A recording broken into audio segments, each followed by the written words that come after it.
About 5.5 years ago, I was approached by the executive director of the Tampa Jewish Federation, being a past president and on the board, to try to find a site for a Jewish community center in South Tampa. The Jewish community, like the rest of our population, was moving back into the inner cities, and Tampa was no different. Gary Gould, our executive director of the Jewish Federation, called me and said, please try to find a real estate site, maybe 2 acres, that would be sufficient to do a Jewish community center. After picking me up off the ground, laughing, to try and find 2 acres in South Tampa, I started looking, and my wife and I toured Tampa and looked at various sites.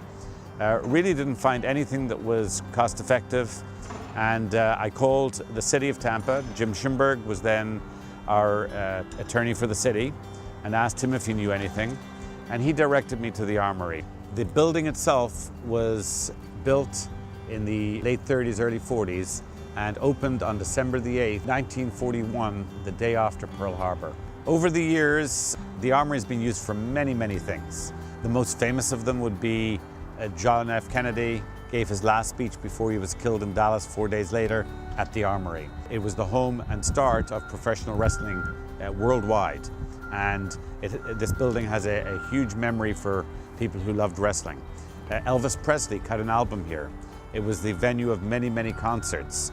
Martin Luther King spoke here.